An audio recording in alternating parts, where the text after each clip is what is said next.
महापूर्णस्य नैवेद्यं जन्म नैवेद्यमिष्यते।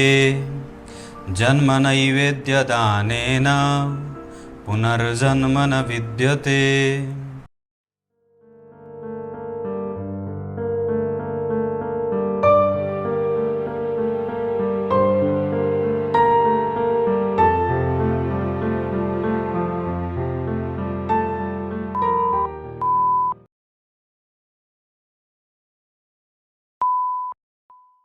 प्रिय दर्शकों नमस्कार। एक बार फिर से उपस्थित हूँ आप सबके सामने मंगलवार के कार्यक्रम में। आज आपसे चर्चा करने वाला हूँ जन्म कुंडली के 12वें भाव के कुछ बहुत ही छोटे छोटे सिद्धांत के बारे में हमारी आज बात होगी। और इसमें हम ये जानेंगे कि 12वें भाव से अगर हमारी कुंडली का 12वां भाव किस तरीके का बना है तो मृत्यु के बाद व्यक्ति मोक्ष को प्राप्त करेगा या नरक को प्राप्त करेगा। 12वें भाव से मोक्ष का भाव है ना, वो धर्म अर्थ काम मोक्ष, धर्म अर्थ काम मोक्ष, धर्म अर्थ काम मोक्ष। तो ये मोक्ष का भाव है, उस पर चर्चा करेंगे। इसी के साथ आपके व्यय को भी जानेंगे कि आपका व्यय जीवन में कैसा रहने वाला है। मतलब वो सही जगह पे व्यय होने वाला है, पैसा अटकने वाला है, या पैसा सही जगह पे व्यय होने वाला है। ये तमाम जानकारी आज आपको आज के इस कार्यक्रम में मिल जाएगा। शुरू करते हैं आज का कार्यक्रम। कहीं नहीं जाना है, जय श्री कृष्ण अवश्य लिखा करिए। डेट ऑफ बर्थ, टाइम और प्लेस भी कमेंट में जरूर लिखा करिए। रविवार को जो सुबह का कार्यक्रम जाता है उसमें 5 कुंडलियां मैं चुनता हूं, वो आवश्यक रूप से देखना चाहिए। आइए विषय पे लेके आता हूं, पर सबसे पहले बात करेंगे। मैंने जो श्लोक पढ़ा है वो विश्वेश्वर संहिता शिव पुराण से लिया गया है, जिसमें बात की गई है कि अपने जन्म के नक्षत्र के दिन जो आपका जन्म नक्षत्र है, मान लीजिए कृष्ण प्रतिपदा, कृष्ण पक्ष की प्रतिपदा तिथि फला माह, आप जैसे मान लीजिए आज हो गया भाद्रपद माह कृष्ण पक्ष की प्रतिपदा तिथि, और नक्षत्र आज जो भी बीत रहा हो, आप अपने जन्म के नक्षत्र को चेक कर लीजिए। उस नक्षत्र को और अपने तिथि को अगर आप किसी भी तरीके से भगवान को या ब्राह्मण को बहुत सारा नैवेद्य अर्पित करते हैं या उसे दान करते हैं, तो कई बार तो ये इतना बल हो जाता है इससे कि व्यक्ति को मोक्ष तक की प्राप्ति हो जाती है। मतलब अपने जन्म के नक्षत्र के दिन, जिस दिन वो नक्षत्र बीत रहा हो, आपके जन्म का नक्षत्र जो हो, उस नक्षत्र के बीतने के समय पे आप उस नक्षत्र को दान अगर करेंगे तो बड़ा पुण्य फल मिलता है। आप समझ रहे होंगे मैं क्या कह रहा हूँ। जिस नक्षत्र में आपका जन्म हुआ है उस नक्षत्र को आवश्यक रूप से हमें दान करना चाहिए, नैवेद्य दान करना चाहिए। घी हो जाए, चावल हो जाए, फल हो जाए, पकवान हो जाए, मिष्ठान्न हो जाए, जो कुछ भी होता है। मैंने कल के कार्यक्रम में आप लोगों से नैवेद्य के बारे में चर्चा की थी। क्लियर है? आइए विषय पे लेके आता हूँ। बात करेंगे कि अगर जन्म कुंडली के, बहुत ध्यान से समझिएगा, बहुत सामान्य सा सिद्धांत नहीं है ये, बहुत बड़ा सिद्धांत है कि जन्म कुंडली के 12वें भाव में, 12वें भाव से व्यय भी देखा जाता है ना। तो अगर लग्नेश 12वें भाव में बैठे हों और 12वें भाव का अधिपति लग्न में बैठा हो, लग्नेश 12वें में चले गए और 12वें का अधिपति लग्न में, तो ऐसी अवस्था में व्यक्ति का व्यय जो होगा वो धर्मगत होता है।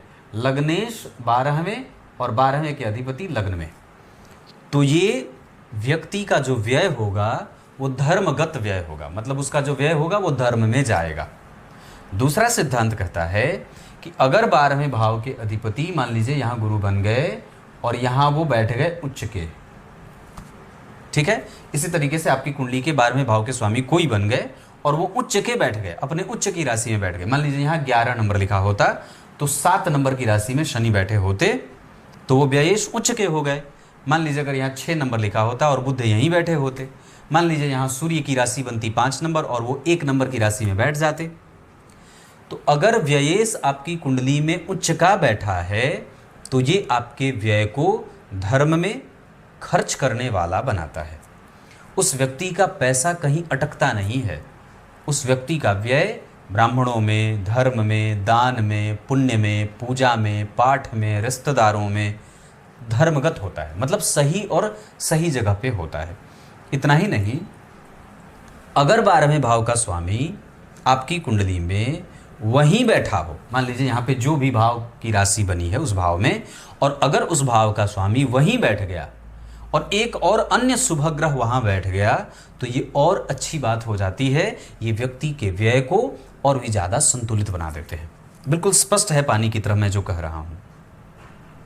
इसके साथ साथ अगर आपकी कुंडली के व्ययेश नवम और पंचम में बैठे हैं तो भी आपका व्यय ठीक होगा, तो भी व्यय आपका खराब नहीं होगा, क्योंकि इन भावों में कोई भी ग्रह बैठेगा, किसी भी भाव के स्वामी बैठेंगे तो सामान्यतया कुछ न कुछ अच्छे परिणाम जातक को दे जाते हैं।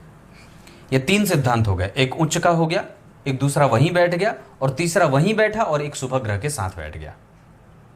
अब बात करते हैं कि अगर 12वें भाव में यही तीनों सिद्धांत 12वें भाव से लागू होते हों तो व्यक्ति मोक्ष की गति को भी प्राप्त करता है।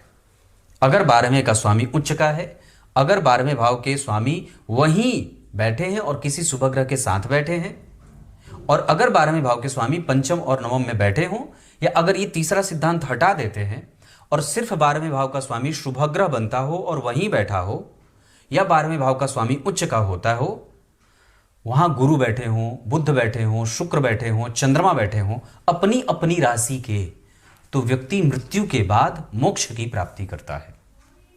ये मोक्ष के बारे में मैंने बात कर दी। अब बात करते हैं इसी चैप्टर के दूसरे हिस्से पे।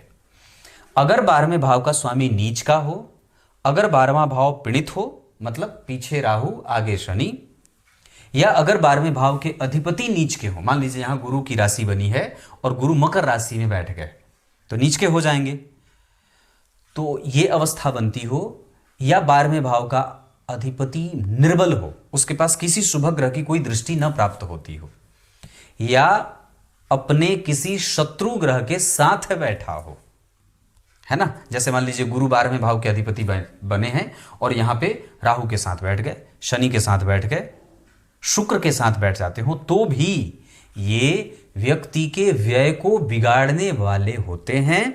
इस अवस्था में व्यक्ति का व्यय गलत जगह पे जाता है। अब गलत जगह के तो कई बन जाते हैं, आप उसको चेक कर सकते हैं कि आपका व्यय कहाँ गलत होता है। अब व्यय अलग की मतलब गलत धर्मगत व्यय नहीं होगा, कहने का अर्थ है धर्मगत व्यय मतलब वो धर्म से विमुख होकर के व्यक्ति खर्च करेगा, ऐसे ही बर्बाद हो जाए उसका। और क्योंकि मैंने बहुत पहले भी कार्यक्रम में ये बात कही थी कि देवगुरु बृहस्पति व्यय के भी कारक होते हैं, इस वजह से भी होते हैं क्योंकि 12वें भाव में उनकी मूल त्रिकोण के बाद गौण राशि बन जाती है, और क्योंकि वो नैसर्गिक रूप से 12वें भाव के स्वामी बनते हैं काल पुरुष की कुंडली के आधार पे, और क्योंकि वस्तुतः गुरु ही साक्षात ज्ञान है, तो वो ये ज्ञान देते हैं कि मुझे व्यय कहाँ करना है, गलत जगह पे या सही जगह पे, क्योंकि वो व्यय के अधिपति हो गए। तो अब वो उनका बताना काम हो गया कि बाबू रे तुमको कहाँ व्यय करना है, सही जगह पे या गलत जगह पे। और अगर 12वें भाव पे सूर्य बैठे हों, मंगल बैठे हों, शनि बैठे हों, राहु बैठे हों, केतु बैठे हों, तो ये व्यक्ति के पैसे को अटकाते हैं, गलत जगह पे खर्च करवाते हैं, और उस व्यक्ति को मृत्यु के बाद नरक लोक में जाना पड़ता है। बड़ी गहरी बात है, मृत्यु के बाद व्यक्ति को नरकगामी होना पड़ता है। इस वजह से अगर वहां पे कोई भी ग्रह अपनी राशि का बैठा है, जैसे मान लीजिए सूर्य अपनी राशि के बैठ गए, मंगल अपनी राशि के बैठ गए, चंद्रमा अपनी राशि के बैठ गए, शनि अपनी राशि के बैठ गए, तब तो ये ठीक होगा। लेकिन अगर अपनी राशि को छोड़ करके किसी दूसरे की राशि में बैठे हैं, मान लीजिए यहीं पे गुरु की राशि बनी है, यहां शुक्र बैठ गए तो उच्च के हैं तो 12वां भाव सुरक्षित हो गया। लेकिन अगर यहां शनि बैठ गए तो अपनी राशि में तो नहीं बैठे हैं, ऊपर से नीचा विलासी भी हो गए। अगर यहां मंगल बैठ गए तो मित्र की राशि में तो हैं, पर पापग्रह होकर के और मित्रवत होकर के नहीं बैठे रहेंगे, तब ये सिद्धांत जो है वो परेशान करने वाला हो जाएगा। फिर आपके मृत्यु के बाद मोक्ष की गति को परेशानी मिलेगी या मोक्ष होने में दिक्कत होगी। इस वजह से हमें अपने कर्म को चेक करते रहना होगा। इस पर मैंने बहुत पहले कार्यक्रम बनाई थी। वाराह मिहिर आचार्य ने अपने निर्वाणाध्याय में ये बात लिखी थी कि अष्टम भाव अगर शुभ ग्रह से आच्छादित होता है तो उस व्यक्ति को मोक्ष की प्राप्ति होती है ना। तो अष्टम भाव में अगर शुक्र बैठे हों, बुध बैठे हों, शुक्र नहीं, हाँ शुक्र बैठे हों और गुरु बैठे हों, तो ये व्यक्ति को मोक्ष, इसमें नरक लोक है, देवलोक है, पितरलोक है, इसमें मैंने कार्यक्रम बनाया था बहुत पीछे। तो ऐसे ये आज का कार्यक्रम था। आप लोगों को निश्चित रूप से समझ में आ जाना चाहिए कि कैसे हमारा व्यय हमें असंतुलित करता है और हमारा व्यय संतुलित होता है।